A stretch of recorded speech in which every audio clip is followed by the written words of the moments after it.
Some men become legends not because of what they did, but because of what others believed they could do.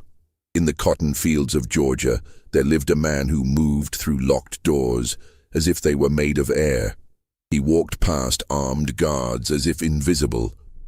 He entered the most secure homes in the county, and not a single plantation owner dared to stop him. This wasn't magic. This wasn't folklore. This was something far more disturbing. A power born from fear itself, from secrets too dark to speak aloud, and from a truth that would destroy everyone who tried to reveal it. His name was Thomas, and by the time you understand why no one stopped him, you'll realize that some prisons have no bars, and some chains can't be broken even by freedom itself. The first time anyone noticed Thomas's unusual freedom was on a humid August night in 1857, when Mrs. Elizabeth Hartley woke to the sound of her bedroom door closing. Not opening, closing. She lay in the darkness, her heart hammering against her ribs, trying to convince herself she'd imagined it. The house settled and creaked in the summer heat. Old wood did that. There was nothing unusual about a door moving slightly in the night, except she knew, with the certainty that comes from true terror, that someone was in her room. Her husband, plantation owner Richard Hartley, was away on business in Savannah, a trip that had been planned for weeks. The house was locked, every door bolted before the household retired. 3 overseers patrolled the grounds with rifles and dogs trained since puppyhood to tear apart any slave found outside the quarters after dark. The animals had cost Richard $200 each, imported from a breeder in Virginia who specialized in what he called plantation security. Elizabeth's eyes had adjusted to the darkness now.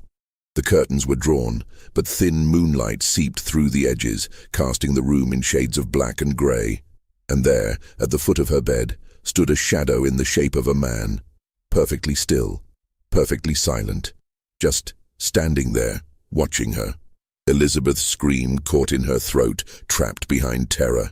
Her hand moved slowly toward the bell pull beside her bed, the one that would summon the household, bring men with guns running. Her fingers were inches from the silk cord when the shadow spoke. "No need for that, Mom." The voice was quiet, respectful even, a man's voice, deep and measured, and somehow that made it worse. The politeness, the lack of threat in the tone, as if standing in a white woman's bedroom in the middle of the night was the most natural thing in the world. "Who?" Elizabeth's voice cracked. She cleared her throat and tried again. "Who are you? What do you want?" "My name is Thomas, Mom. I work your husband's fields. I've come to deliver something." The shadow moved and Elizabeth flinched, but he was only reaching into his coat, a coat she noticed now with growing confusion that looked far too fine for a field hand. He withdrew something small and placed it carefully on her dresser. "Mr. Hartley left this in town," Thomas said. "At the Parker Hotel, in a room he rented under a different name. Thought you might want to see it before he returns from Savannah." Elizabeth stared at the dark shape on her dresser. A book of some kind, or a journal. "How did you—" she started, but Thomas was already moving toward the door. "Wait, how did you get in here? The doors are locked, the windows—" "We're latched, yes ma'am, I know." "Then how?" "Sometimes doors open for people who know where the keys are kept." His hand was on the doorknob now. "And sometimes people who should keep doors locked forget that their servants know more than they let on." He opened the door. The hinges made no sound. Someone had oiled them recently. Thomas stepped into the hallway, then paused and looked back. "I'd read that journal before Mr. Hartley comes home, ma'am. All of it, every page. You'll want to know what kind of man you're married to." Then he was gone. Elizabeth heard his footsteps descending the main staircase, not the servants' stairs in the back, but the grand staircase reserved for family and guests. Heard the front door open with a soft click. Heard it close again. She sat frozen in bed for what felt like hours, but was probably only minutes. Then, moving like a woman in a dream, she rose and walked to the dresser. The journal was leather-bound, expensive. She carried it to the window, pulled back the curtain to let in more moonlight, and opened to the first page. Richard's handwriting. She'd recognize it anywhere. The careful, precise script he used for important business documents. The first entry was dated March 1845, 12 years ago. Met with J.H. and F.B. today regarding the Georgia coastal venture. Initial investment required $15,000 per partner. Expected return 400% within 3 years. The risk is considerable, but the alternative is bankruptcy. We agreed to move forward. God forgive us for what we're about to do. Elizabeth turned the page. More entries, each one more detailed than the last. Descriptions of investments, of partnerships, of ventures that Richard had never mentioned to her. Names she recognized: Joshua Harper, Franklin Bradford, William Patterson, Judge Marcus Kent. The most powerful men in the county, all involved in something called the Georgia Coastal Venture. She kept reading. The entries became more explicit. References to cargo and shipments. Mentions of a Captain Williams who operated a vessel called the Nightingale. Detailed accounts of payments made to customs officials, to harbor masters, to sheriffs in 3 different counties. And then, on a page dated July 1845, the truth became horrifyingly clear. The Nightingale arrived last night at the inlet north of Brunswick. Captain Williams reports 247 souls aboard, 31 lost during the crossing. The survivors are in poor condition, but should recover enough to be presentable within a fortnight. Harper has already arranged buyers in Charleston and New Orleans. We should clear $80,000 after expenses. The venture proceeds as planned. Elizabeth's hands shook so badly she nearly dropped the journal. She read the entry again, hoping she'd misunderstood. But there was no misunderstanding possible. Her husband, her respectable, church-going, community pillar husband, had been involved in smuggling slaves directly from Africa. Not buying slaves through legal markets, but smuggling them. Importing human beings in violation of federal law, in violation of international treaties, in violation of everything their society claimed to stand for, however hypocritically. The act had been illegal since 1808. The punishment was death by hanging. She turned page after page, reading through the night. The operation had continued for 3 years, from 1845 to 1848. Multiple ships, thousands of people smuggled and sold, millions of dollars in profit, divided among the conspirators. The journal included everything: names of ship captains, dates of arrivals, numbers of people transported and sold, officials who'd been bribed and how much they'd received, false documentation that had been created, slave markets where the smuggled people had been sold, even the assumed names under which the conspirators had conducted their business. The last entry was dated November 1848. The venture concludes today. We've agreed to cease operations. The risks have become too great. Federal authorities are investigating smuggling along the Georgia coast. Harper believes we should destroy all records. I disagree.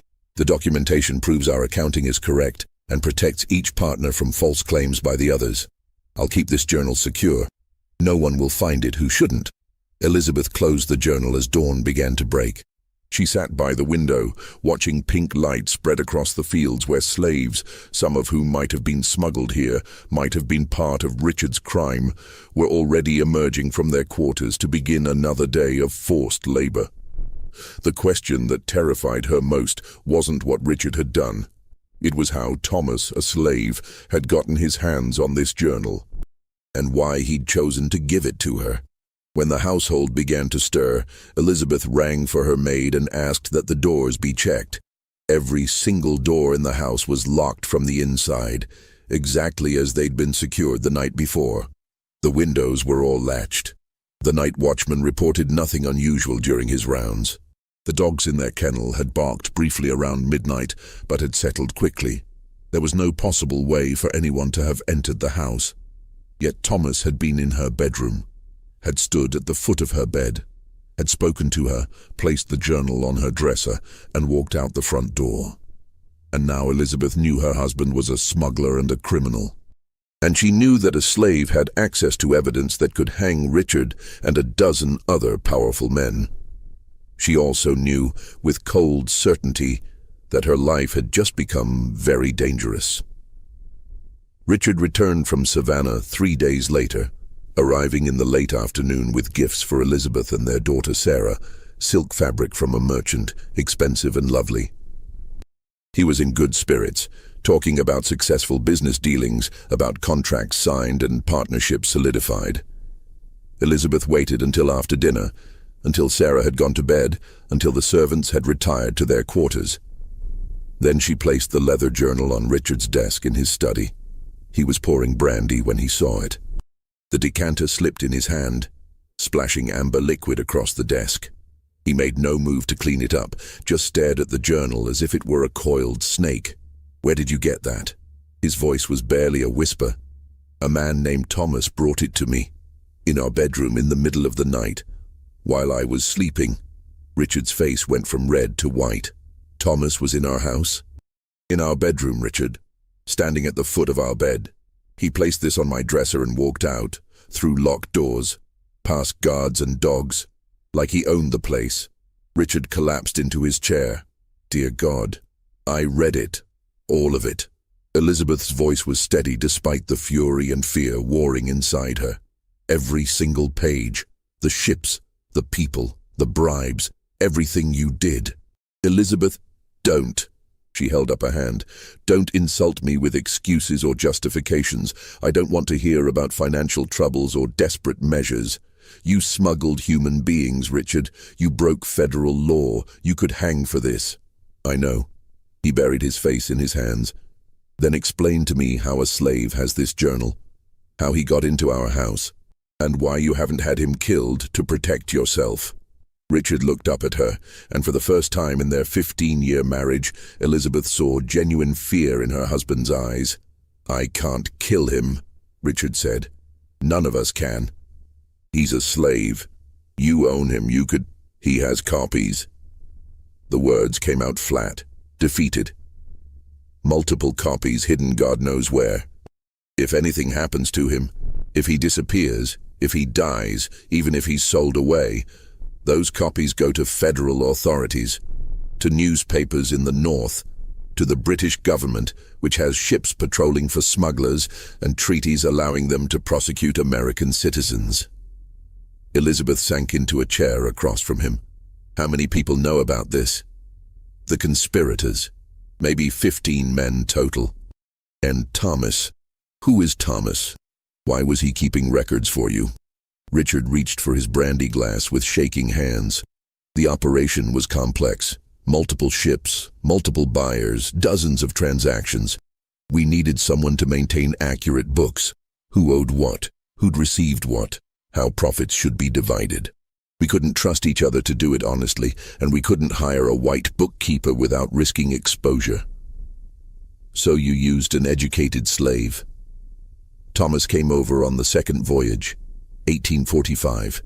He could read and write, learned in Africa before his capture, we think. Most unusual.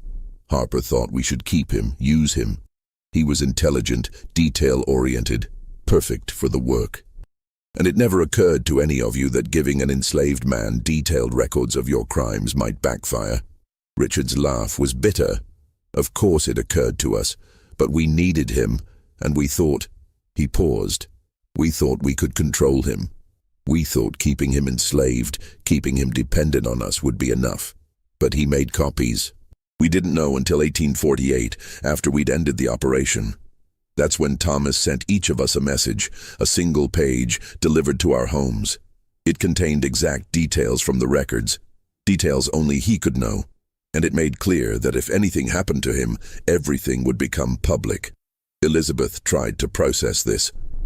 "So for 9 years, you've been held hostage by your own slave?" "Yes, and he can come and go as he pleases." "Not exactly.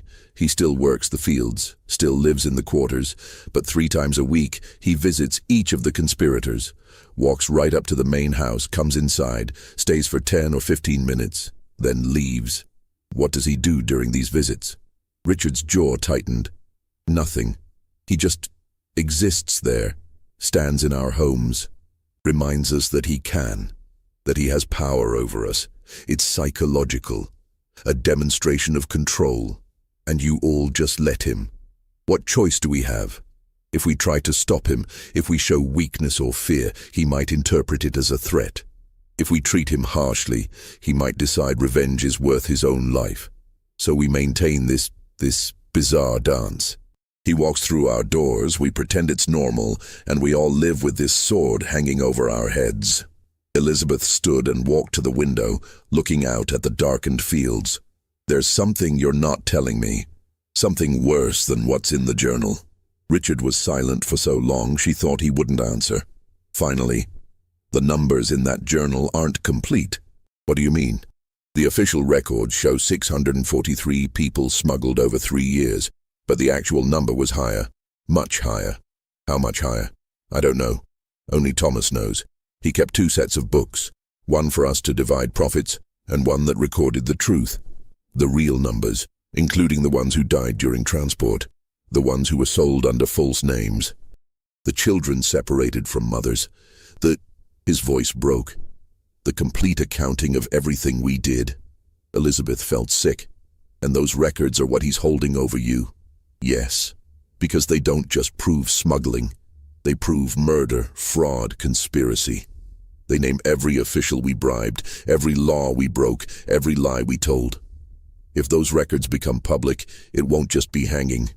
It'll be the destruction of this entire county's leadership. Judges, sheriffs, politicians, plantation owners, everyone who profited from what we did or looked the other way. Good, Elizabeth said coldly. You all deserve it. Perhaps. Richard's voice was hollow. But consider what that means for you, Elizabeth. For Sarah. Do you want to be known as the wife of a hanged smuggler? Do you want Sarah to grow up with that shame? Elizabeth closed her eyes. She'd been so focused on the moral horror of what Richard had done that she hadn't fully considered the practical consequences for her own life. What do we do? She finally asked. We do nothing. We live with it. We wait and hope that Thomas never decides to use what he knows. And we pray that no one else discovers the truth before we're all dead and beyond punishment. That's your plan? Just wait and hope? Do you have a better one? Elizabeth didn't answer. Because she didn't. Outside, in the darkness beyond the window, she thought she saw movement near the tree line. A figure, maybe. Or just shadows playing tricks in the moonlight. But she knew somehow that Thomas was out there, watching, waiting, always present, even when invisible. And she understood, finally, why her husband looked so haunted. Why all the wealthy men in the county moved through their days with shoulders slightly hunched, as if bearing a weight no one else could see. They were prisoners of their own crimes.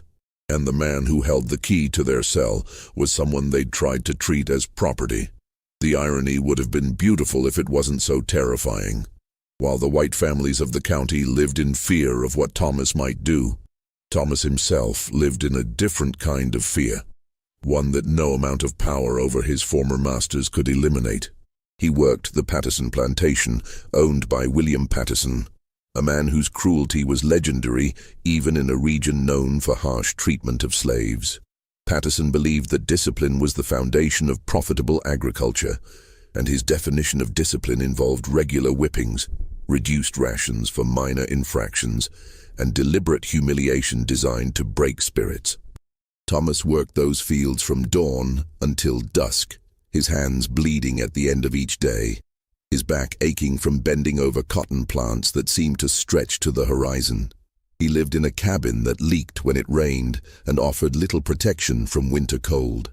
He ate the same inadequate food as every other slave on the plantation. Cornmeal, occasional salt pork, whatever vegetables they could grow in the small plots behind their quarters. In every visible way, he was no different from the hundreds of other enslaved people in the county. But 3 times a week, after the sun set, and other slaves were locked in their quarters for the night, Thomas would wash his face, put on the coat he kept hidden under his bed, the fine coat that Ruth had stolen from Patterson's closet years ago, and walk to the main house. He never hurried, never looked nervous. He walked as if he had every right to be there, as if the path from the quarters to the big house was his to travel. The overseers saw him. Everyone saw him. But no one said a word. The first time it happened, 6 months after Thomas had sent his messages to the conspirators, an overseer named Dutch had tried to stop him. "Where you think you're going, boy?" Dutch had stepped into Thomas's path, rifle raised. Thomas had stopped and looked at him calmly. "Mr. Patterson is expecting me." "Like hell he is. Get back to the quarters before you what?" Thomas's voice was quiet but firm.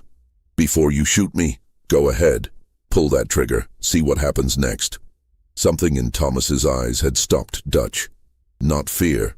Thomas showed no fear at all. But certainty. The absolute confidence of a man who knew exactly how far his power extended. Dutch had lowered the rifle. "I'll need to check with Mr. Patterson." "Of course, I'll wait." Dutch had run to the house, burst into Patterson's study. "Sir, that slave Thomas is walking up to the house like he owns the place. Should I—" Patterson had gone pale. "Let him through." "But sir, let him through." Patterson's voice had been sharp with panic. "Don't touch him. Don't threaten him. Don't even look at him wrong. Do you understand me?" Dutch had returned, confused and frustrated, and waved Thomas past. That had been 5 years ago. Now, no one even pretended to stop him. Thomas climbed the steps of the Patterson mansion and opened the front door without knocking. He walked through the foyer, past the parlor where Patterson's wife sat with her needlework, past the dining room where Patterson's children were finishing their dinner. No one looked at him. No one spoke. It was as if he were invisible, or as if acknowledging his presence would somehow make the situation more real. He found William Patterson in his study, as always, hunched over his desk with a whiskey glass in his hand. Thomas stood in the doorway for exactly 60 seconds, counted them silently in his head. Patterson didn't look up, but his hand shook as he lifted the glass to his lips. When 60 seconds had passed, Thomas turned and walked out the same way he'd come. The entire visit took less than 5 minutes. He spoke no words, made no threats, did nothing except exist in a space where he shouldn't be able to exist. And that was enough. Because Patterson knew, they all knew, that Thomas could do so much more. Could deliver those copies to authorities. Could stand in a courtroom and testify to everything he'd witnessed. Could write letters to newspapers, to politicians, to anyone who would listen. The visits were reminders. Gentle, silent reminders that the power dynamic had shifted in ways that couldn't be changed. Thomas walked back to the quarters in the darkness. As he approached, he saw Ruth sitting on the steps of her cabin, smoking a pipe she'd made from a corncob. Ruth was 70, if she was a day, brought to America as a child back when the slave trade was still legal. She'd survived owners, overseers, separations from her children, and every other horror that slavery inflicted. And somehow, she'd maintained a core of humanity that nothing could break. "Evening, Thomas," she said as he passed. "Evening, Ruth. You have your walk tonight?" "I did." "Patterson still shaking like a leaf when you come in?" Thomas allowed himself a small smile. "He is." Ruth took a long draw on her pipe. "You know they're going to try to kill you eventually. Fear only works so long before it turns to desperation." "I know. And you know that when they do, they'll make it look like an accident, or like another slave did it. They'll be clever about it." "I know that too." "Then why you keep walking into their houses? Why not just let them live in fear without the reminder?" Thomas sat down on the steps beside her. This was the only place he felt safe enough to show vulnerability, to let the mask slip slightly. "Because," he said quietly, "fear fades. Memory softens. People convince themselves that threats aren't real, that consequences won't come. If I stop the visits, within a year, they'll have convinced themselves I don't really have the power I claim. They'll start thinking of ways to test me. Better to remind them regularly." "That's the practical answer," Ruth said. "What's the real one?" Thomas was silent for a moment. "The real one is that those walks are the only freedom I have, the only moments where I'm not property, not controlled, not subject to their whims. When I walk through Patterson's front door for those 5 minutes, I'm not a slave. I'm a man with power. And I need those minutes to remember what that feels like." Ruth nodded slowly. Freedom in a cage is still a cage. I know. You could run. Go north. Use those records to buy protection from abolitionists. And abandon everyone else here. Use my knowledge only for myself while hundreds of other people remain enslaved. You don't owe them anything, Thomas. Survival isn't selfish. Maybe not. But I've spent 12 years keeping those records safe, maintaining that power. If I run, it was all for nothing. If I stay, maybe I can find a way to use what I know to do more than just protect myself. Or maybe you'll just get yourself killed, and then everyone suffers. Thomas stood. Maybe. But at least I'll have died as a man, not property. Ruth shook her head. You're a fool, Thomas. A brave fool, but a fool nonetheless. Probably. He went into his cabin, the small, drafty space that was his only private refuge, and pulled up the loose floorboard where he kept his most precious possessions. A pencil, nearly worn down to a nub. Paper, stolen sheet by sheet from Patterson's study over the course of years. And a small journal where Thomas kept his own records. Not the copies that threatened the conspirators. Those were hidden in locations even he only visited twice a year. This was different. This was personal. Thomas wrote down the date, August 17th, 1857. Then he wrote, Mrs. Hartley received the journal. She knows now. Richard will have told her everything by now. Another family aware of the truth. Another weight added to the burden they carry. He paused, then added, Ruth says I should run. She's probably right, but running means admitting that nothing has changed, that power still belongs only to those born white and free. I won't give them that victory. Not yet. Thomas hid the journal again, lay down on his thin mattress and stared at the ceiling. Sleep came slowly, as it always did. His mind was too full of calculations, of risks, of the delicate balance he maintained every single day.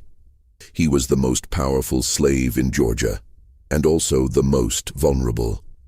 Because the moment his protection failed, the moment those records were discovered or his utility ended, he would be dead before sunset. Living with that knowledge was its own form of torture, one that no white person in the county could ever truly understand.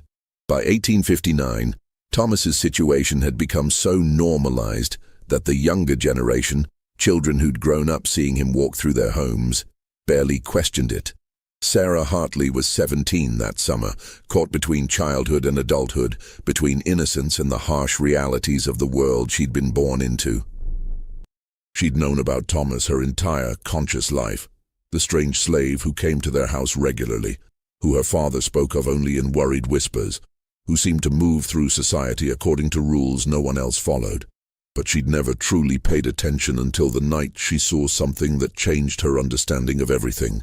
It was late July, oppressively hot. Sarah couldn't sleep, so she'd gone to the kitchen for water. The house was dark, everyone supposedly asleep. She was padding through the hallway in her nightgown when she heard voices coming from her father's study. One voice was her father's. The other was unfamiliar, but somehow commanding. Sarah knew she shouldn't eavesdrop, but curiosity overwhelmed propriety. She moved silently to the study door, which stood slightly ajar, and listened. Can't continue like this forever, her father was saying. You know that. I know. The other voice, Thomas's, though Sarah didn't know that yet, was calm, measured. But forever is a long time. I'm only concerned with today. But the war that's coming might free me, might kill me, might change nothing. I can't plan for variables I can't control, Mr. Hartley. If the Union wins, if they free the slaves, you won't need your protection anymore. You could simply walk away. And if the Confederacy wins, if slavery continues for another 50 years, then my protection becomes even more valuable. Sarah heard her father sigh. What do you want, Thomas? Really want? If you could have anything. There was a long pause. Sarah pressed closer to the door, desperate to hear the answer. I want to live long enough to see every man who smuggled human beings held accountable for his crimes. I want to see justice, real justice, not the twisted version we pretend at in courtrooms where some people count as property. I want my daughter to grow up free. Sarah's breath caught. Daughter. Thomas had a daughter. You have a child? Her father sounded shocked.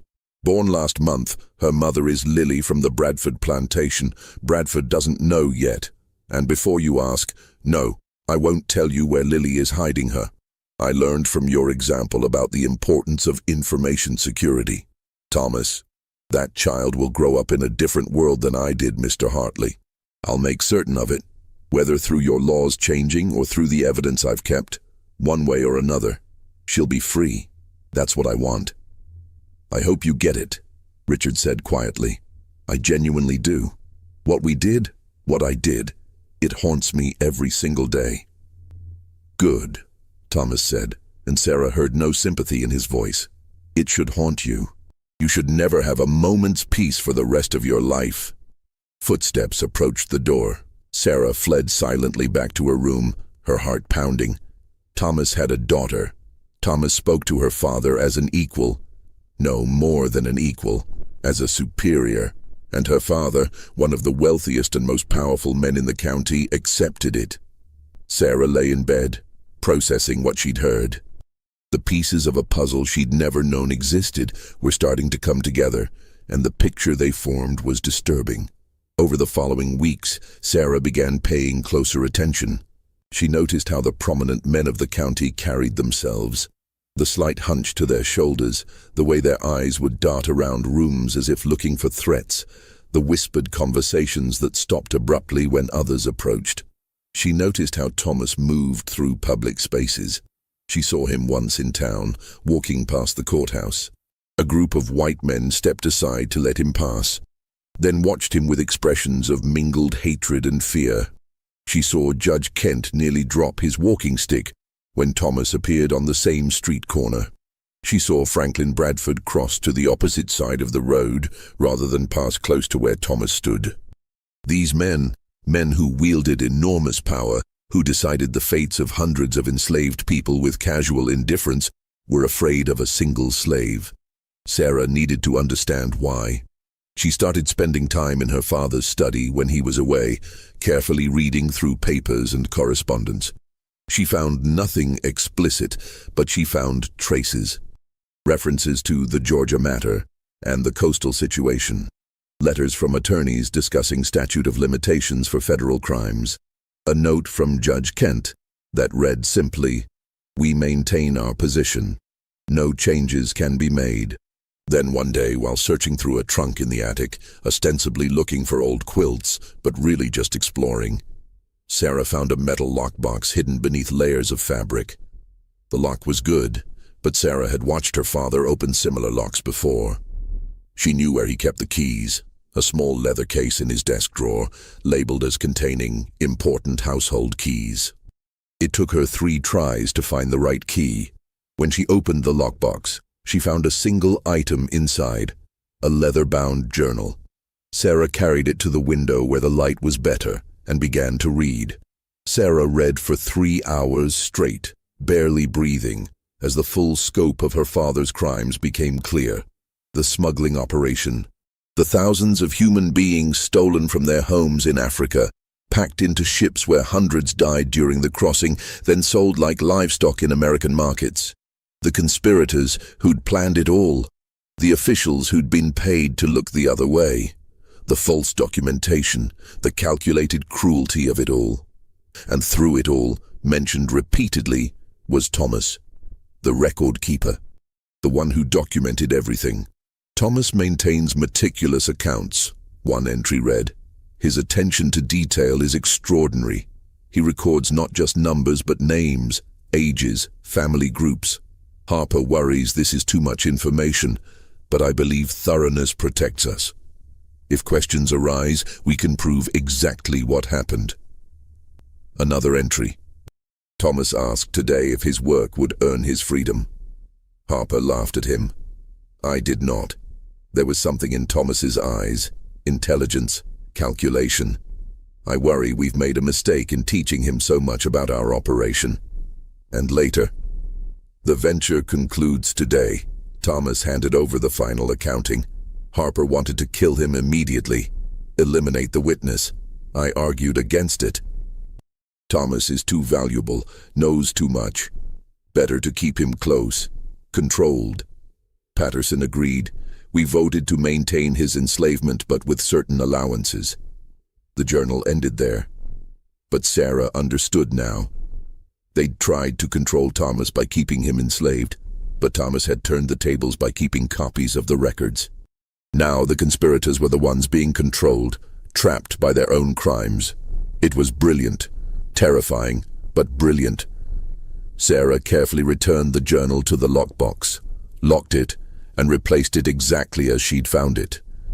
Then she sat in the dusty attic, knees pulled to her chest, trying to process what she'd learned.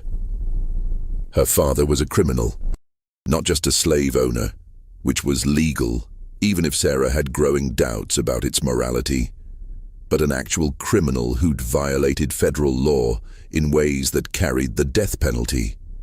And Thomas, the man she'd seen walking silently through their house since childhood, was the only thing standing between her father and a noose. How was she supposed to live with this knowledge? That evening at dinner, Sarah watched her father with new eyes. He looked older than she'd realized. The lines around his eyes deeper, his hands less steady. Her mother picked at her food, barely eating. The conversation was stilted, uncomfortable. They all knew. Her whole family was living with this terrible secret, pretending everything was normal. "Papa," Sarah said suddenly, "do you ever regret your business decisions? The ventures you invested in years ago?" The silence that fell over the table was absolute. Her father's fork stopped halfway to his mouth. Her mother went pale. "What brought this on?" Richard finally asked. "I've been thinking about my future, about the kind of man I might marry. I'd want someone honorable, someone who made ethical choices even when they were difficult, someone who could sleep peacefully at night." The words landed like stones in still water, ripples spreading outward. "We all make choices," Richard said carefully. "Sometimes circumstances force decisions we'd rather not make. The world isn't as simple as the novels you read, Sarah." "I know it's not simple, but surely there's a difference between difficult choices and wrong choices." "Sarah," her mother intervened, "this isn't appropriate dinner conversation, isn't it? We live in a county where people own other people, where we benefit from the labor of enslaved human beings. Shouldn't we talk about the morality of that?" "You're too young to understand the complexities." "I'm 17, old enough to understand right from wrong." Richard set down his fork. "What exactly are you asking, Sarah?" She met his eyes. "I'm asking if you sleep peacefully at night, Papa. I'm asking if there are things in your past that haunt you. I'm asking if you believe in accountability for sins." Her father stared at her for a long moment. Then quietly, "No, I don't sleep peacefully. And yes, I believe in accountability. I live with it every single day." Sarah nodded. "Good. You should." She excused herself from the table, leaving her parents in stunned silence. That night, lying in bed, Sarah made a decision. She couldn't undo her father's crimes. She couldn't free the slaves who'd been smuggled. She couldn't reverse time and prevent any of it. But she could choose not to be complicit in the silence. She could choose to acknowledge the truth, even if only to herself. And someday, if the opportunity arose, she could choose to stand on the side of justice rather than comfort. It wasn't much, but it was something. If you're finding this story as gripping as we intended, we'd deeply appreciate it if you could subscribe to the channel. Stories like this require extensive research into primary sources, plantation records, and historical documents. Your subscription helps us continue bringing these forgotten and disturbing chapters of American history to light.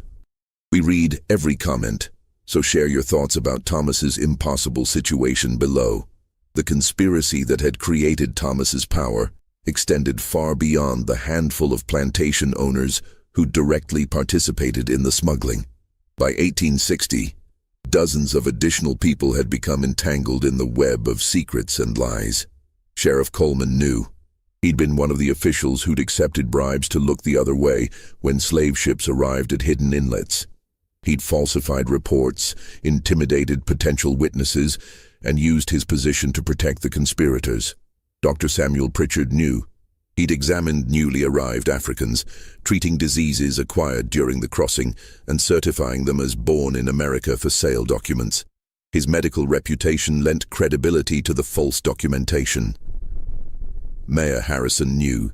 He'd used his political connections to prevent federal investigators from looking too closely at Georgia's coastal activities.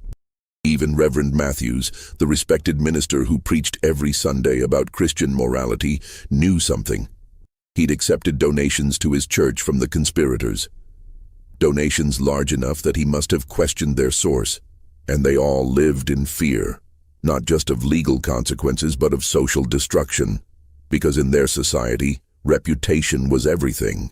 A man could survive financial ruin and rebuild, but a man whose reputation was destroyed, who was publicly revealed as a criminal, a smuggler, a person who'd violated both law and decency, that man was finished. His family would be shunned. His children would never find respectable marriages. His name would become a curse. Thomas's power wasn't just that he could send men to the gallows. It was that he could destroy families, legacies, the social fabric of an entire county. One afternoon in June 1860, several of the conspirators gathered secretly at the Bradford estate to discuss their situation. The meeting had been arranged carefully. Servants dismissed, guests arriving separately to avoid suspicion, doors locked and windows covered. Franklin Bradford poured whiskey for the assembled group. Richard Hartley, William Patterson, Judge Kent, Sheriff Coleman, Dr. Pritchard, and 3 other plantation owners who'd invested in the smuggling operation. "Gentlemen," Bradford began, "we've lived under Thomas's thumb for 12 years. I think it's time we seriously discussed our options." "We've had this conversation a dozen times," Judge Kent said wearily. "We haven't found a solution yet, because we've been too cautious, too afraid to take decisive action." "Decisive action?" Patterson's voice was sharp. "You mean murder? Say it plainly, Franklin." "Fine, yes, I mean eliminating the threat." "And the copies of the records?" Richard asked. "The ones that will be delivered to authorities if anything happens to Thomas?" "We don't know for certain those copies exist," Bradford argued. "Maybe it's a bluff. Maybe there's only the one set, and Thomas has simply convinced us." "It's not a bluff." Dr. Pritchard spoke up for the first time. 3 years ago, my son, drunk and foolish, tried to attack Thomas, wanted to teach the uppity and grow a lesson. Before the boy could land a blow, Thomas stopped him with a single sentence. "Your father examined 73 children under the age of 5, certified them as born in Virginia, and sold them to markets in New Orleans. That information is currently held by 3 different people who don't know each other. If I don't meet with each of them by specific dates, they have instructions to deliver sealed packages to federal authorities." The room was silent. My son was so terrified by the specificity, by the fact that Thomas knew the exact numbers, that he ran. He left Georgia entirely, moved to Texas. And Thomas was right. I did examine 73 children. That number isn't in any documents we kept. It's in the records that only Thomas maintained. "So the copies are real," Sheriff Coleman said heavily. "Which means we're trapped. Perhaps not permanently," Judge Kent said thoughtfully. "Gentlemen, consider. Thomas is, what, 35 years old? 36? He could live another 30 years, maybe 40. But we won't. Most of us are already in our 50s or 60s. Patterson, you're nearly 70. Your point?" "My point is that time solves this problem for us. Eventually, Thomas will die. And when he does, whatever instructions he's left will be executed by people who have no personal stake in the matter. People who can be bribed, intimidated, or reasoned with. Or," Richard said quietly, "when Thomas dies, those instructions will be carried out exactly as he planned. Evidence delivered, crimes exposed. Our children and grandchildren left to bear the shame. Better them than us," Bradford muttered. Richard stood abruptly. "Listen to yourselves. You're planning for Thomas's natural death while hoping your own comes first, so you can die before facing consequences. That's not a strategy, that's cowardice." "Then what do you suggest?" Patterson demanded. "Confession. Should we all march to federal court and admit everything? Hang honorably? Of course not. But we could stop making it worse. Stop treating Thomas as an enemy to be defeated. Accept that we created this situation through our own greed and criminality. Easy for you to say. Bradford shot back. Your fortune was already substantial before the venture. The rest of us needed that money to survive. No one needs money badly enough to justify smuggling human beings. Don't lecture us on morality now, Richard. You were part of it. You voted for it. You profited from it just like the rest of us. Richard's shoulders slumped. I know. God help me, I know. The meeting dissolved shortly after, with no solution reached and no plan agreed upon. The conspirators returned to their homes, each one carrying the same burden they'd carried for years. Thomas's power held because it was rooted in truth. And truth, once established, couldn't be undone by conspiracy or violence.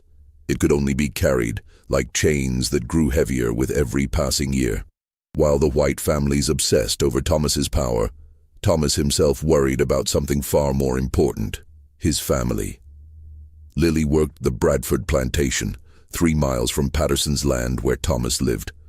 She was 22 years old, strong from years of field work, and she'd caught Thomas's eye 2 years earlier when their paths crossed at a rare gathering of slaves from multiple plantations.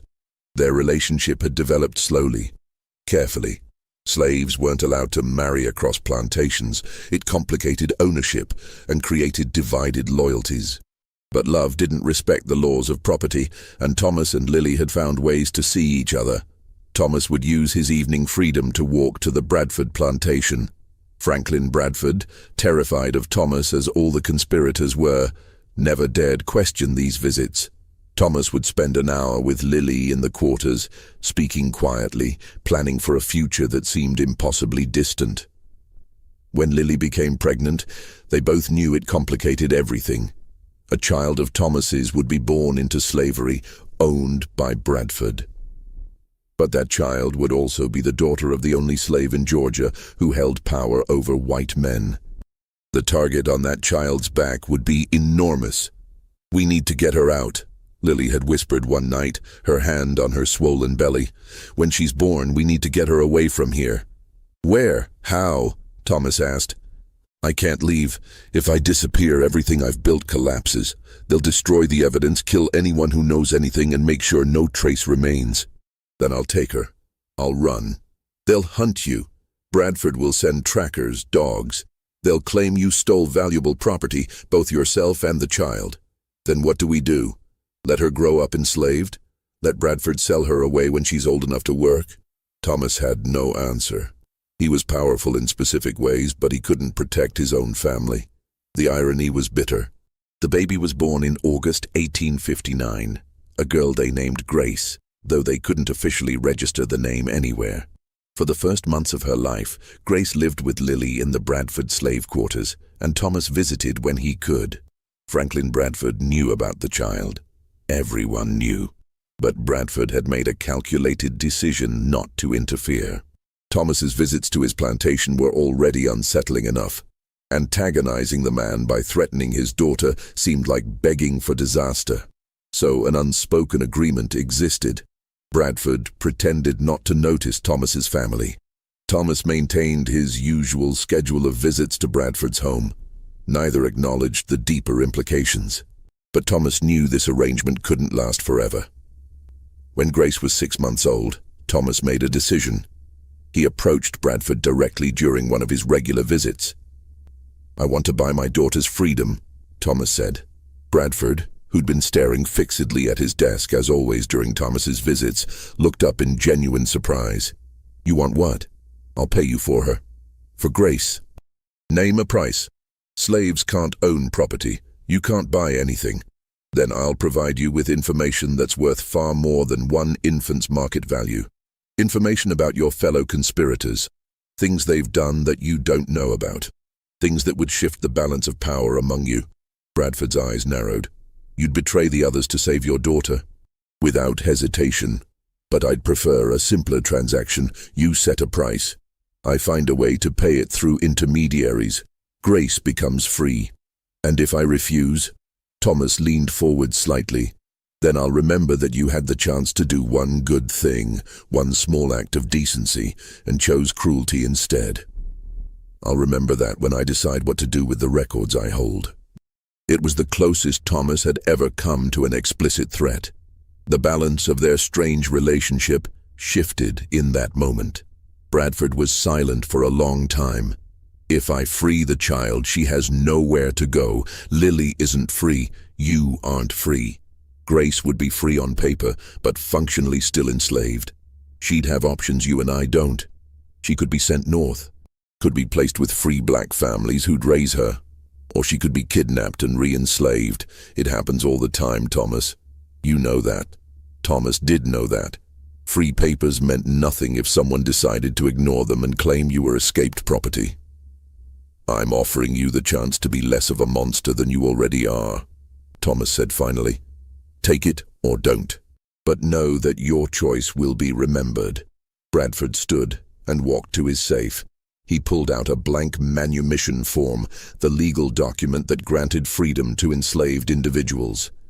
His hand shook slightly as he filled in Grace's name, her approximate birth date, her status. No payment, Bradford said. I'll free her without cost, not because I'm merciful, but because I'm tired. I'm so goddamn tired of living like this, of fearing a man I'm supposed to own, of jumping at shadows. If freeing one child buys me an ounce of peace, so be it. He signed the document and handed it to Thomas. This makes her legally free. It doesn't make her safe. You understand the difference? I do. Then take it and get out of my house. Thomas took the papers carefully, folded them, and placed them inside his coat. He walked to the door, then paused. Thank you, he said quietly. Bradford laughed, a harsh, broken sound. Don't thank me. I did it out of weakness, not virtue, and we both know it. Thomas left the Bradford estate that night carrying the most valuable thing he'd ever possessed. Proof that his daughter was not property. It wasn't safety. Bradford was right about that. But it was a chance. And in a world where enslaved people had no chances, one chance was everything. After discovering the truth about her father, Sarah Hartley's understanding of her world cracked and reformed like ice breaking in spring thaw. She'd been raised to believe in a natural order. White people superior, black people inferior. Slavery not ideal perhaps, but necessary, justified, biblically supported. The plantation owners as benevolent stewards of people too primitive to care for themselves. Every sermon she'd heard, every lesson from her governesses, every conversation among adults in her life had reinforced this narrative. But the journal showed her something different. It showed white men, the most respected men in her community, committing crimes so heinous that even their own legal system would execute them for it. It showed those same men afraid of a single enslaved person because that person had intelligence, discipline, and integrity they lacked. Thomas wasn't inferior. Thomas was extraordinary. And the men who claimed superiority were actually moral cowards. Once Sarah saw this truth, she couldn't unsee it. She started noticing things. The way slaves were spoken of in her presence, as if they couldn't understand or had no feelings. The casual cruelty she'd witnessed her entire life but never questioned. The elaborate justifications her community constructed to explain why owning human beings was acceptable. It was all lies. Comfortable lies that allowed people like her family to live in luxury built on suffering. Sarah began spending time in the kitchen, speaking with the house slaves, actually speaking to them, asking about their lives, listening to their answers. She learned names she'd never bothered to learn before, heard stories of families separated, children sold, hopes destroyed. Her mother noticed the change. Sarah, it's inappropriate to become too familiar with the servants. They have their place. We have ours. Their place? Sarah's voice was sharper than she intended. They're people, Mother. They have thoughts, feelings, families. Just like us. Of course they do, dear. No one denies that. But the social order must be maintained. If we become too familiar, they might forget their station. Or we might remember our humanity. Elizabeth stared at her daughter. You sound like an abolitionist. Would that be so terrible? In this county, yes. It would be dangerous, Sarah, for you and for this family. Sarah wanted to shout that the family deserved whatever danger came to it, that her father's crimes warranted punishment, that his fear was justice. But she held her tongue. Destroying her family wouldn't help the slaves who'd already been smuggled, wouldn't undo the crimes, so instead she started educating herself. She read everything she could find about abolition, about the arguments for and against slavery, about the growing tensions between North and South. She had to hide her reading material, books by Frederick Douglass, Harriet Beecher Stowe, other abolitionist writers, because possession of such literature was effectively illegal in Georgia. And she started paying very close attention to Thomas.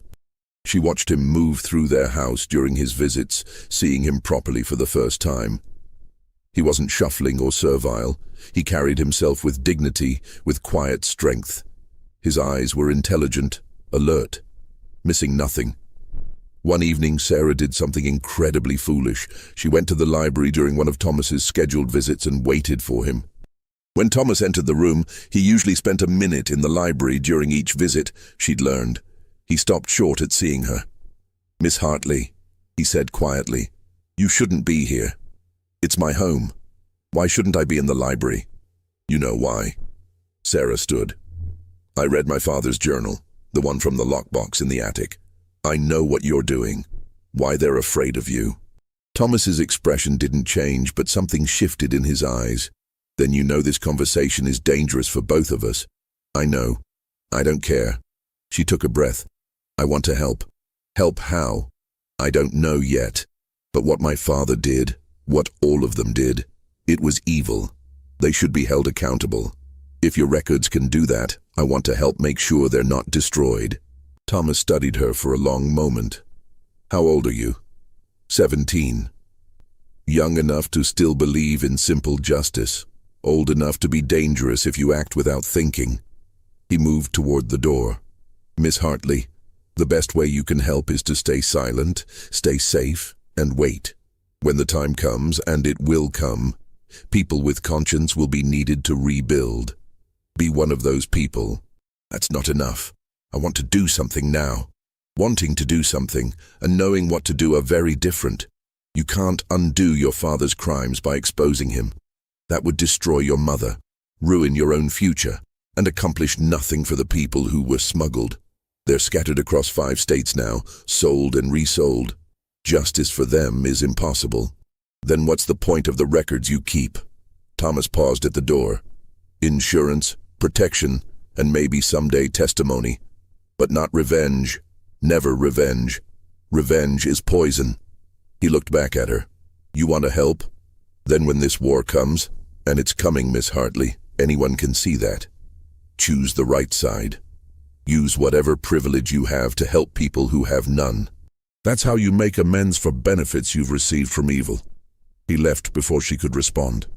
Sarah stood in the library, shaking slightly. She'd expected to feel heroic, brave. Instead, she felt small, naive, reminded that her desire to help was rooted partly in wanting to absolve her own guilt.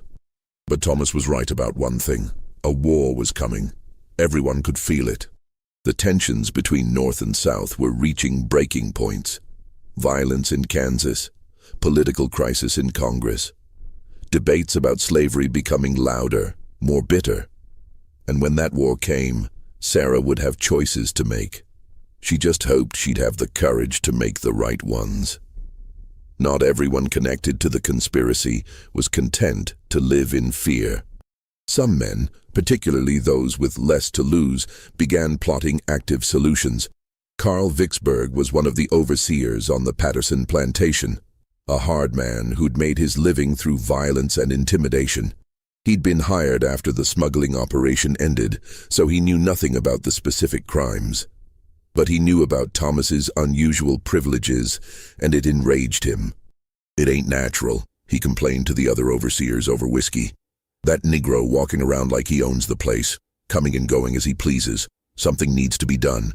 "Patterson allows it," another overseer pointed out.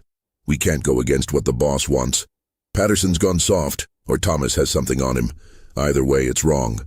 Slaves need to remember their place, or everything falls apart. Vicksburg started watching Thomas carefully, looking for opportunities. He knew he couldn't just kill the man. Too obvious, too likely to cause problems. But maybe he could arrange an accident, or provoke Thomas into doing something that would justify punishment. One night, Vicksburg was on patrol when he saw Thomas leaving the Patterson house after one of his regular visits. On impulse, Vicksburg stepped into Thomas's path. "Boy," Vicksburg said, hand on his whip, "you got a pass to be out here?" Thomas stopped and looked at him calmly. "Mr. Patterson knows where I am." "That ain't what I asked. I asked if you got a pass. Written permission. I don't need a pass for where I've been. Every slave needs a pass to leave the quarters at night. That's the rule. And since you don't have one, I'm well within my rights to discipline you." Vicksburg raised his whip. He was smiling, anticipating the satisfaction of bringing this uppity slave down. Thomas didn't flinch, didn't back away. Just looked at Vicksburg with those intelligent, measuring eyes. "Mr. Vicksburg," Thomas said quietly, "before you do what you're thinking of doing, I want you to consider something. You've been working here for 3 years. In that time, you've noticed that I have unusual privileges. You've wondered why. You've been told not to question it. So what?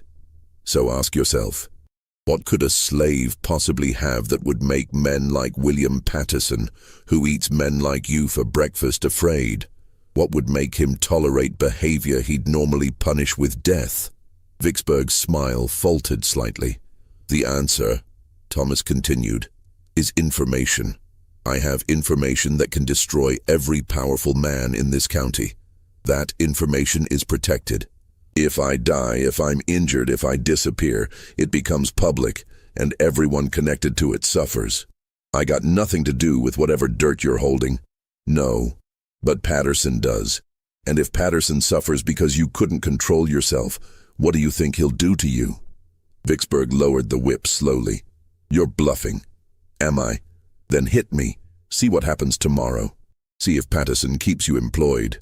See if you don't find yourself run out of Georgia entirely." The two men stood facing each other in the darkness. Finally, Vicksburg stepped aside. Thomas walked past without another word. But Vicksburg's rage didn't dissipate. It festered. He started drinking more, complaining more, talking about how something needed to be done about Thomas.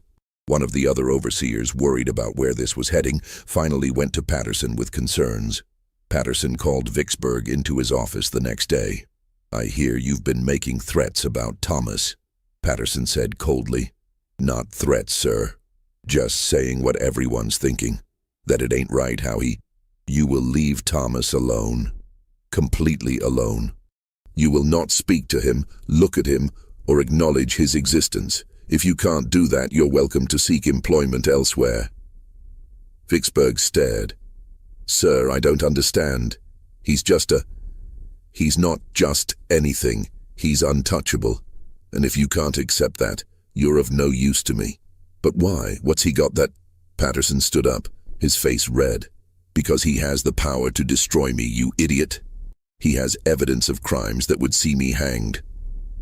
And he's made arrangements so that evidence becomes public if anything happens to him. So yes, he walks around freely. Yes, he has privileges. And yes, we all tolerate it because the alternative is our death. Does that answer your question?" Vicksburg's face had gone pale. "What kind of crimes?" "The kind you never speak of. Not to me, not to anyone. The kind that are buried and need to stay buried." Patterson sat back down heavily. "You have a choice, Vicksburg. Accept the situation and continue working here with generous pay. Or leave today and never return. Choose now." Vicksburg chose to stay, but the conversation planted seeds.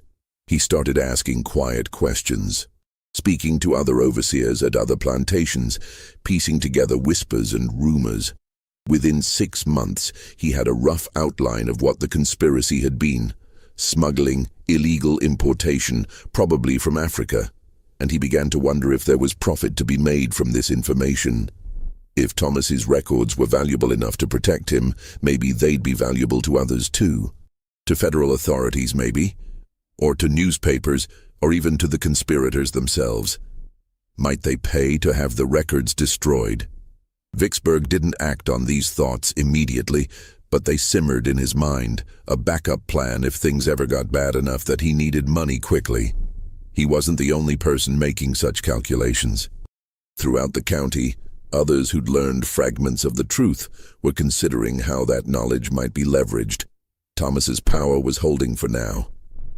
But it rested on a foundation of fear, and fear could only last so long before it transformed into something more dangerous. Desperation. Stories like this exist in the gray spaces of American history, where documented fact meets oral tradition and uncomfortable truths. If you're finding value in this deep dive into a darker chapter of our past, please consider liking this video. It helps others discover these forgotten stories and encourages us to continue researching the shadows that history often glosses over. Your engagement makes this work possible. The secession of South Carolina in December 1860 sent shockwaves through Georgia. By January 1861, Georgia had followed, and by April, Fort Sumter had been fired upon. America was at war with itself. For the conspirators who'd lived under Thomas's threat for 13 years, the war represented a terrifying new variable. The old social order was fracturing. Federal authority, the authority that would prosecute their crimes, might soon control Georgia. Or conversely, a Confederate victory might change laws in ways that affected the severity of their crimes. More immediately, the war meant chaos.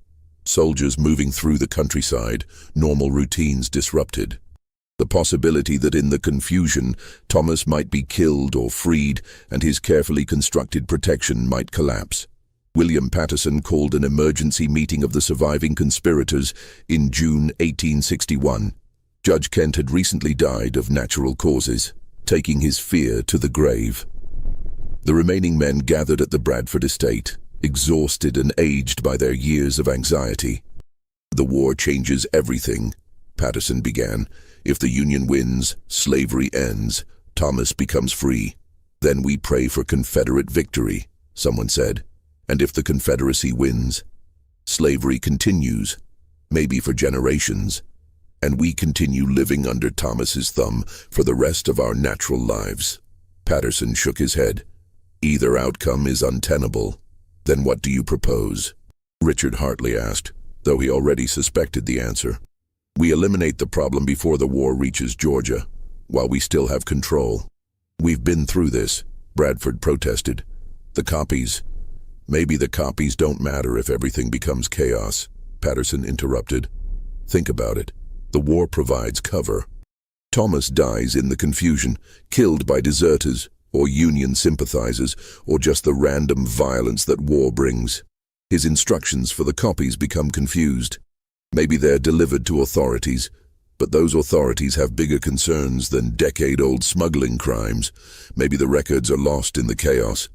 It's a risk, but it might be our only chance." "It's murder," Richard said flatly. "Say what it is." "It's survival. It's cowardice. We committed the crimes. We should bear the consequences." "Easy for you to say. Your fortune was already substantial. Some of us needed—" "Don't!" Richard slammed his hand on the table. "Don't use necessity as an excuse. We were greedy. Admit it. We saw an opportunity to become wealthy and took it, regardless of the human cost. That's the truth. And Thomas has done nothing but remind us of that truth. Then what would you have us do? Just wait for destruction? I would have us do what we should have done 13 years ago. Confess. Face the consequences. At least die with some shred of dignity intact." The room erupted in arguments. Some men agreed with Richard's position in principle, but lacked the courage to act on it. Others argued passionately for Paterson's approach. A few remained silent, paralyzed by indecision.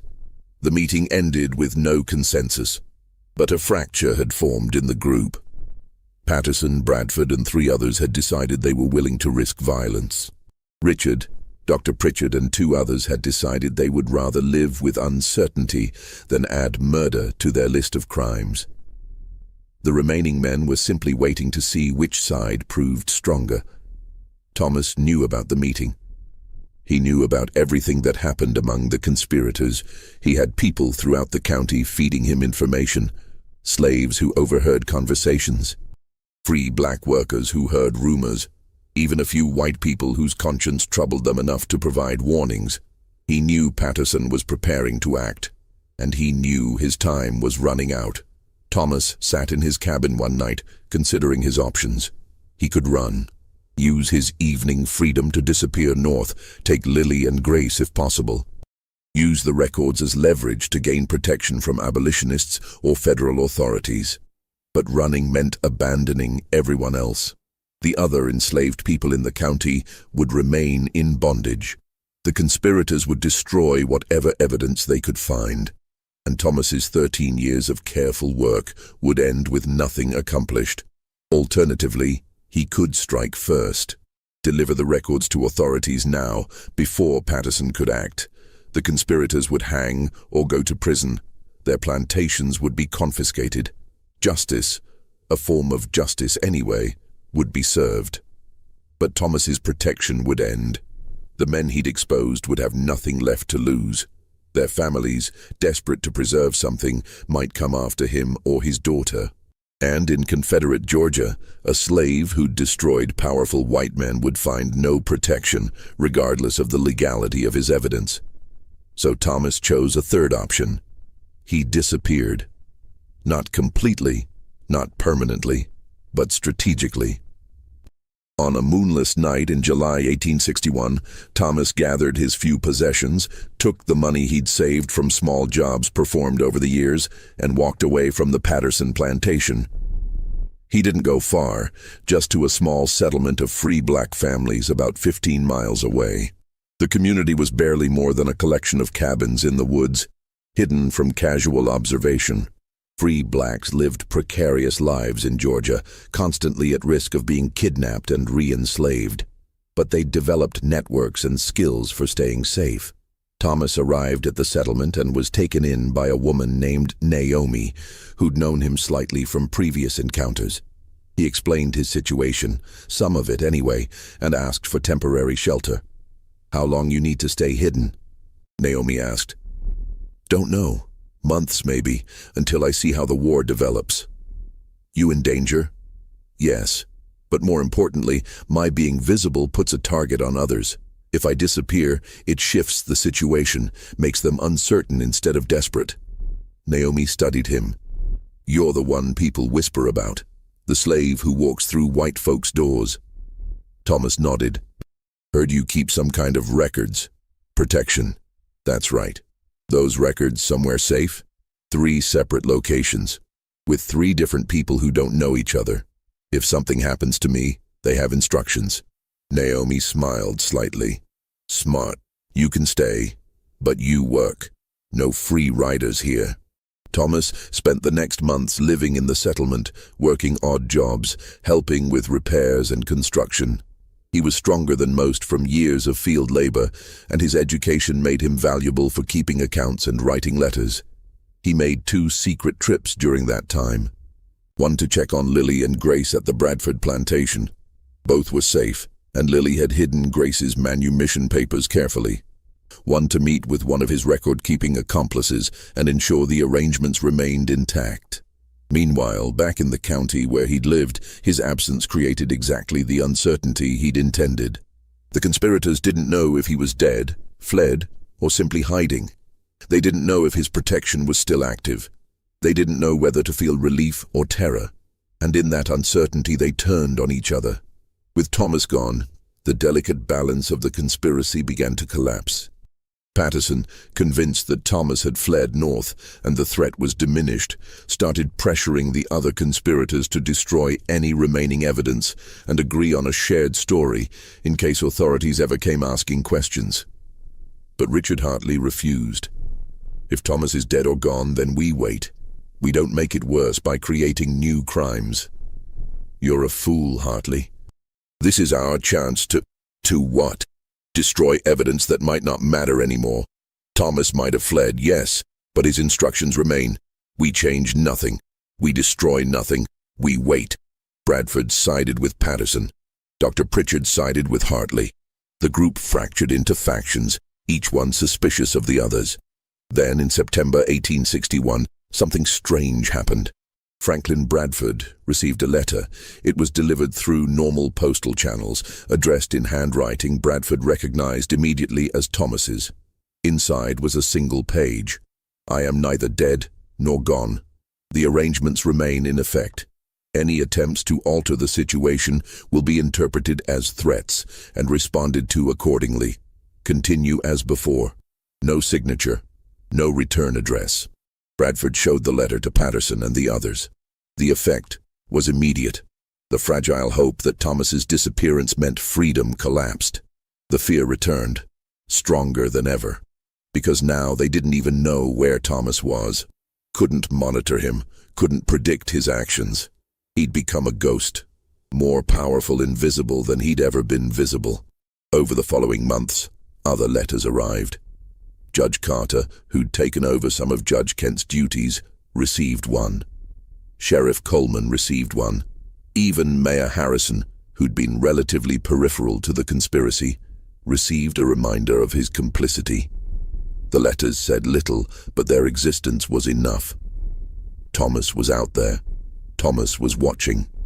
Thomas's protection remained active. Some of the conspirators found the letters reassuring. At least they knew the situation hadn't changed. Others found them threatening, a promise of future action. Patterson's health began to deteriorate. He'd always been robust, but stress and anxiety took their toll. By late 1862, he'd developed a persistent cough and lost significant weight. Bradford drank more heavily. His plantation's productivity decreased as he paid less attention to management and more to his fears. Richard Hartley, meanwhile, did something unexpected. He began quietly liquidating assets and setting money aside. When Elizabeth asked what he was doing, he said, "Preparing for consequences. If Thomas ever decides to reveal what he knows, we'll need resources. Not for lawyers, we can't fight the evidence, but to take care of you and Sarah after I'm gone. You think you'll hang? If Thomas releases those records, yes, probably. The crimes are clear. But it's been so long, surely. There's no statute of limitations on smuggling, Elizabeth, and the evidence is detailed. I'll hang, and our family name will be destroyed. I'm trying to leave you and Sarah with something to survive on." Elizabeth touched his hand. "I'm sorry." "For what?" "For my part in all this. For benefiting from what you did. For not asking harder questions earlier." Richard squeezed her hand. "We're all complicit. Everyone who profited, everyone who stayed silent. The guilt is shared." But knowing guilt was shared didn't make carrying it any easier. The war reached Georgia in earnest in 1864. General Sherman's march to the sea cut a swath of destruction through the state, liberating slaves, burning plantations, and dismantling the infrastructure of the Confederacy. When Union forces reached the county where Thomas had lived, they found a population in chaos. Some plantation owners had fled, others had stayed, trying desperately to preserve what they could. The slaves were liberated, though many had nowhere to go and little understanding of what freedom would mean practically. The conspirators who remained faced a new terror.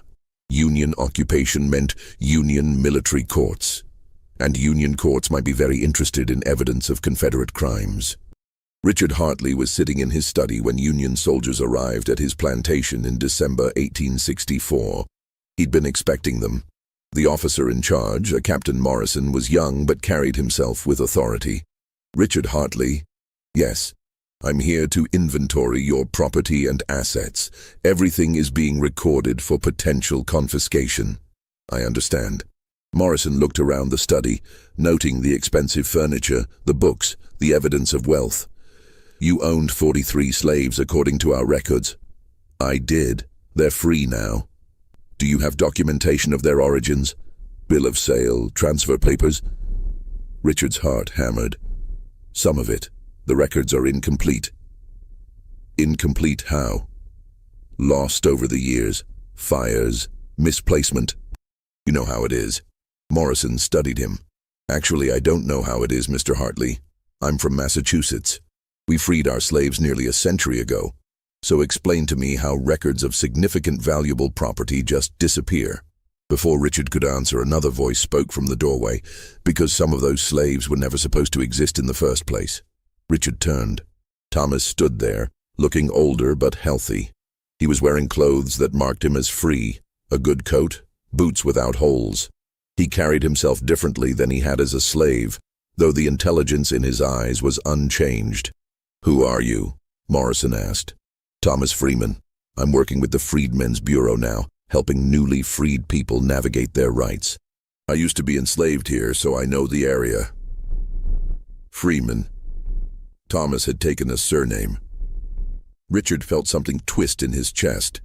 This man who'd been his property now had a name that signified independence. Morrison looked between them. "You know something about missing records, Mr. Freeman?" "I know that Mr. Hartley and several other men in this county were involved in illegal activities before the war. Activities that might interest your superiors." Richard closed his eyes. This was it, the moment he'd dreaded for 17 years. But Thomas continued, "However, I'm not sure Union military courts are the appropriate venue for addressing those crimes. They were committed against people who aren't here to testify. The perpetrators are old, broken men who've already paid a high price in psychological suffering. Executing them now wouldn't bring justice to the victims. It would just add more deaths to an already tragic history." Morrison frowned. "Are you saying you have evidence of crimes but don't want them prosecuted?" "I'm saying justice is complicated, Captain, and sometimes mercy serves the future better than vengeance serves the past." Thomas looked at Richard. "I'm saying I've seen enough death. Haven't you?" Richard couldn't speak, just nodded. Morrison seemed frustrated but uncertain. "If you have evidence of crimes, you're obligated to report them." "I'll think about it," Thomas said. "But for now, I'm more interested in helping the people who've just been freed figure out how to survive. That seems more urgent than punishing men who are already destroyed." Morrison left shortly after, clearly suspicious but unsure how to proceed. When the soldiers were gone, Richard looked at Thomas. "Why? Why what? Why didn't you tell him everything? You had the perfect opportunity. You could have destroyed all of us." Thomas was silent for a moment. "Because I realized something during my time away. Revenge doesn't free anyone. It just creates new chains. I could spend the rest of my life watching you hang and testifying at trials. Or I could spend it building something new, helping people who actually need help. But we deserve punishment. Yes, you do. And you'll live with what you did every day for the rest of your life. That's a harsher sentence than hanging, Mr. Hartley. Death is easy. Living with guilt is hard." Richard felt tears on his face. "I'm sorry. For all of it. I know that's not enough. But I'm sorry. I know you are. I'm not sure it matters, but I know." Thomas moved toward the door. "I won't be visiting your house anymore. I'm done with those performances. I'm done living in relation to you and the others. I'm starting a new life on my own terms. What happens to the records? They stay hidden. As long as none of you try to restore the old system, as long as you don't interfere with freed people trying to build new lives, the records stay hidden. But if I hear about any of you attempting to re-enslave people through debt peonage or false charges or any other tricks, if I hear about any backsliding into the old ways, then everything becomes public. Clear? Clear." Thomas left. Richard sat alone in his study, feeling oddly hollow. He'd spent 17 years terrified of Thomas's power. Now that the threat had seemingly ended, he felt no relief, just emptiness. Because Thomas had been right. The punishment was living with what he'd done, and no amount of time would make that easier. The years following the war were chaotic. Reconstruction brought new laws, new social dynamics, new possibilities, and new dangers. The freed slaves of Georgia faced poverty, violence from resentful whites, and the challenge of building lives from nothing. Thomas worked with the Freedmen's Bureau for 3 years, traveling throughout Georgia. He helped former slaves file legal claims, register marriages, establish schools. He used his literacy and education to navigate bureaucratic systems that seemed designed to frustrate people who'd never been allowed to read. Lily and Grace joined him in Atlanta in 1866. They lived in a small apartment, poor but free. Thomas found work as a bookkeeper for a black-owned business. Lily took in sewing.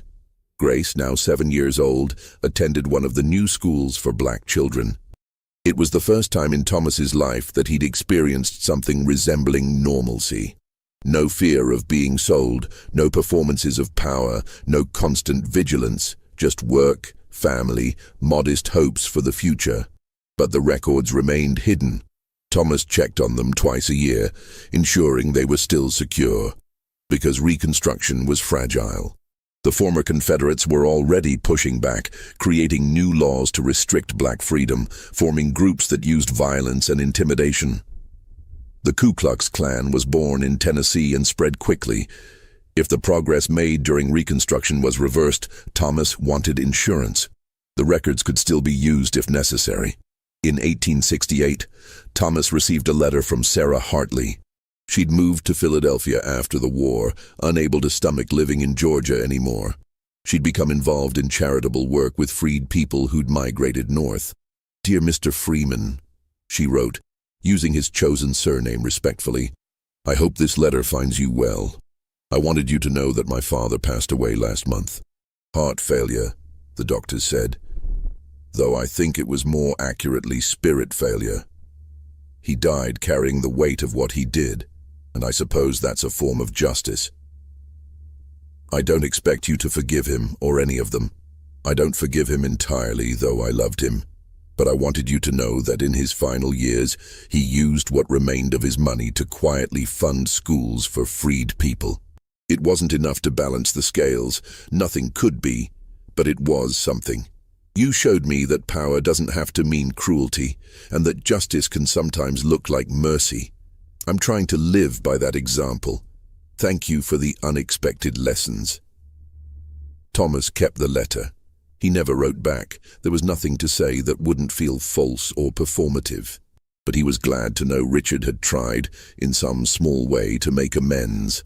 The other conspirators died one by one over the following years. Patterson in 1870, bitter to the end. Bradford in 1872. His fortune mostly intact, but his political influence destroyed. Dr. Pritchard in 1873, having spent his final years treating poor blacks and whites without charge, as if trying to heal more than just physical ailments. Sheriff Coleman fled Georgia entirely, moving to Texas where no one knew his past. By 1875, all the principal conspirators were dead or scattered. The world they'd known was gone. Slavery was abolished. The social order they'd fought to preserve had collapsed.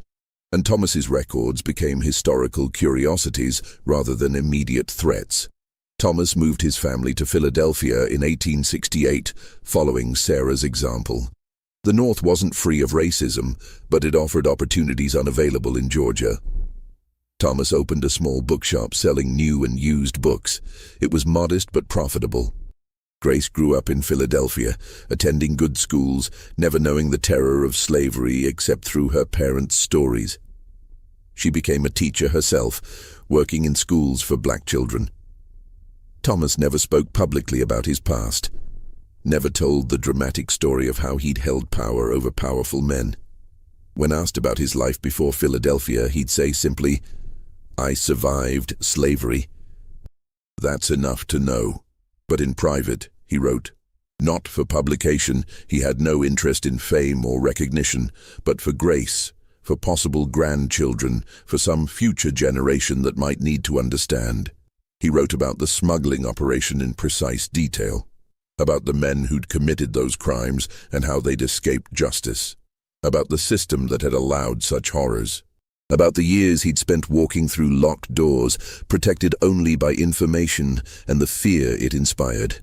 And he wrote about what he'd learned, that power without compassion breeds only fear. That revenge might feel satisfying but ultimately imprisons the avenger.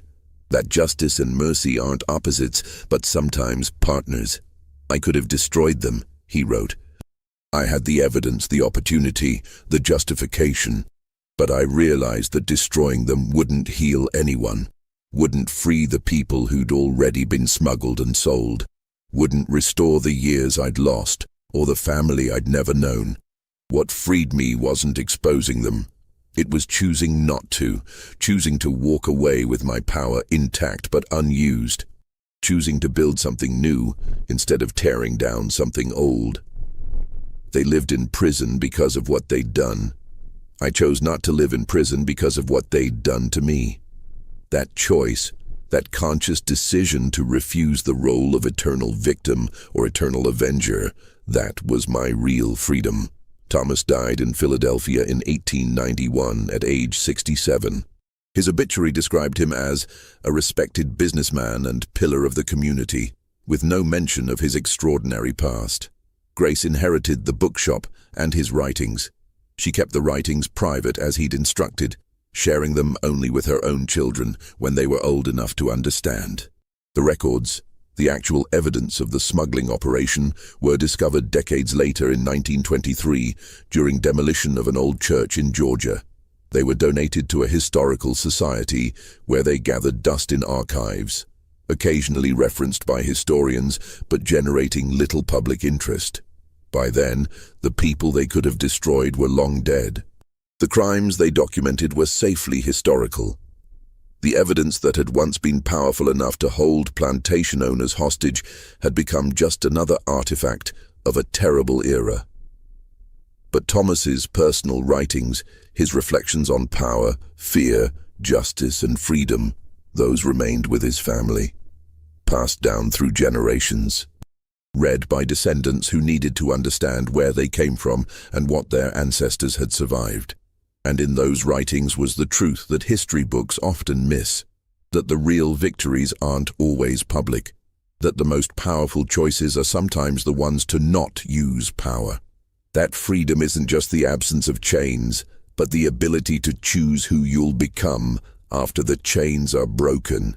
Thomas had entered houses where he didn't belong, walked through doors that should have been locked to him, moved through a world that tried to treat him as property. But his greatest achievement wasn't the fear he inspired or the power he held. It was walking away from all of it intact, with his humanity preserved, ready to build a life defined by more than the trauma he'd endured. That was the victory that mattered, the one that echoed through generations, the one that no conspiracy could destroy and no power could diminish. He'd been a slave who could enter any house at night. But more than that, he'd been a man who'd refused to let hatred, fear, or desire for revenge define who he became. And in the end, that refusal, that conscious choice, was the most powerful act of all. The journals discovered in 1923 now reside in the Georgia Historical Society's archives in Savannah. They're available to researchers by appointment, stored in climate-controlled boxes, their pages yellowed but still legible. If you were to read them today, you'd see Thomas's precise handwriting documenting crimes committed more than 170 years ago. You'd see names of ships that brought stolen people across the Atlantic, names of men who profited from that theft, numbers that represented human lives reduced to accounting entries. You'd also see on the final page that single sentence, "Let this stand as testimony that the truth exists, whether or not justice is ever served." Thomas. No surname, no date, just a statement that resonates across time. Historians who've studied the journals note something unusual. The records are almost obsessively detailed about logistics and numbers, but curiously vague about the individual people who were smuggled. There are counts, but not names, ages, but not identities. One researcher suggested that this was deliberate, that Thomas documented the crime and the criminals but tried to preserve some privacy for the victims, refusing to reduce them to names in a record book. If true, it suggests Thomas understood something important, that justice isn't just about punishment, it's also about dignity, about not treating people as case studies or historical curiosities. The families who descended from Thomas, and there are many now, spread across America, know the story in detail. It's passed down carefully, with emphasis not on the drama, but on the lessons. Great-great-grandfather Thomas taught us, one descendant said in a 2015 oral history interview, that power is only meaningful if you know when not to use it. That survival isn't the same as victory. That freedom is something you build every day, not something you're given once and have forever. In Philadelphia, there's a small historical marker near where Thomas's bookshop once stood.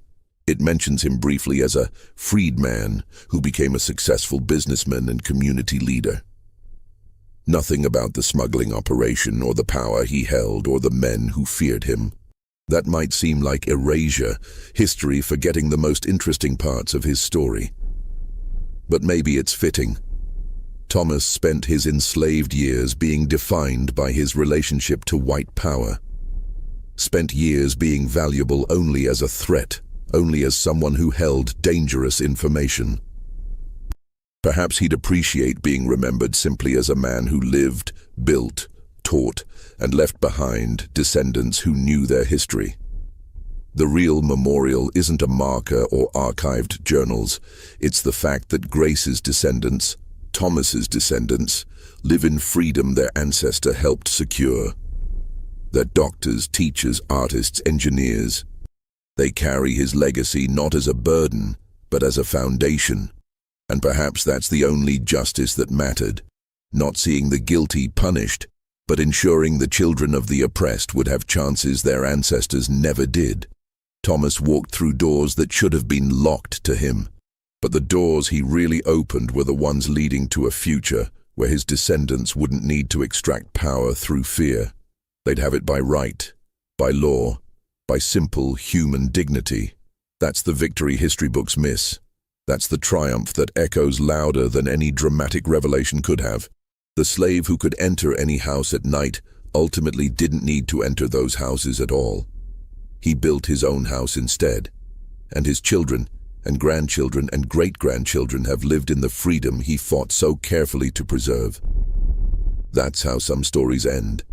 Not with thunder and vindication, but with quiet victories that unfold across generations. Thomas knew the truth existed. He made sure it was preserved. But he also knew that truth without wisdom is just another weapon. And he chose wisdom. The plantation owners never stopped him because they couldn't. But more than that, because he never gave them reason to believe stopping him would be the end of anything. He made them understand that the threat would outlive him, outlast them, remain dormant but deadly. And then he walked away, took his family north, and lived the rest of his life free not just from slavery, but from the need to prove anything to anyone. Some ghosts haunt houses. Thomas's ghost, his memory, his choice, his legacy, haunts the consciences of anyone who learns his story and understands what real power looks like. It doesn't look like violence. It doesn't look like revenge. It looks like a man walking through a door, choosing not to destroy the people who destroyed so many others and building something new instead. That's the lesson. That's the story. That's the truth that deserves to be remembered long after the names of the conspirators have been forgotten. Thomas Freeman lived, survived, built, chose mercy when he could have chosen vengeance, chose freedom when he could have chosen eternal vigilance, chose life when he could have chosen to define himself only by the crimes committed against him. And that choice echoes still in archives in Georgia, in histories written by descendants, in the quiet knowledge that sometimes the most powerful thing you can do is walk away victorious. The plantation owners never stopped him, but in the end, he stopped being defined by them. And that was the greatest freedom of all.